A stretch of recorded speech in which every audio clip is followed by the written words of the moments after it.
আমরা অবশ্যই আমাদের জায়গা থেকে শাপলাটা চাই। এর বাইরে এনসিপি অন্য কোনো মার্কা চিন্তা করে না। আমরা একটা জিনিস স্পষ্ট করে বলেছি, প্রথমত এই যে কয়েকটা মার্কা নিয়ে মিডিয়ায় ফোকাস করা হয়েছে, এখানে আমাদের মিডিয়ার পেশাদারিত্বটাও আমাদেরকে ভালো লাগে নাই। কারণ এখানে আরও অনেকগুলো মার্কা ছিল যেগুলো দিয়ে এটা প্রেজেন্ট করা যেত, এখানে হয়তো টিআরপির খোঁজে এভাবে প্রেজেন্ট করা হয়েছে। দ্বিতীয়ত, এটা নির্বাচন কমিশনের রুচিবোধের পরিচয়। আগে কে ছিল এটা ফ্যাক্ট না, তারা তো মার্কা নতুন করে কারেকশন করেছে, নতুন মার্কা যোগ করেছে, কিছু মার্কা হয়তো বাদ করেছে।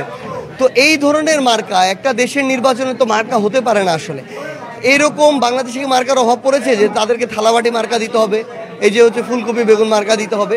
আমরা তাদেরকে আহ্বান করব তারা যেন প্রথমত এই মার্কার লিস্টটা সংশোধন করে একটা স্ট্যান্ডার্ড বজায় রাখে, নিজেদের রুচিবোধের পরিচয় দেয়। আর দ্বিতীয়ত, স্পষ্ট করে আবারও বলছি, আমরা মনে করছি যে যেহেতু আইনগতভাবে শাপলা পেতে এনসিপির কোনো সমস্যা নেই, তাই এখানে নির্বাচন কমিশন স্বেচ্ছাচারিতা করছে। এই স্বেচ্ছাচারিতা নিশ্চয়ই কোনো প্রভাবকের প্রভাবে প্রভাবিত হয়ে পড়ছে। হতে পারে রাজনৈতিক দল, হতে পারে কোনো সংস্থা, হতে পারে কোনো প্রতিষ্ঠান, তাদের দ্বারা প্রভাবিত হয়ে তারা আমাদেরকে এনসিপিকে শাপলা প্রতীক দিচ্ছে না, এই স্বেচ্ছাচারিতা করছে। আমরা যেহেতু আইনগতভাবে এটা পাই, আমরা অবশ্যই আমাদের জায়গা থেকে শাপলাটা চাই। এবং তাদের ফ্লেক্সিবিলিটির জন্য শেষ পর্যন্ত আমরা লাল শাপলা সাদা শাপলার কথা পর্যন্ত বলেছিলাম। কিন্তু এর বাইরে এনসিপি অন্য কোনো মার্কা চিন্তা করে না।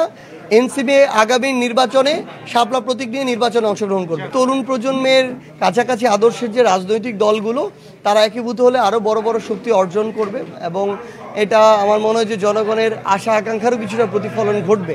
সেই জায়গা থেকে আমরা আশা করি এই পজিটিভ আলোচনাটা একটা ভালো রেজাল্টের দিকে যাবে।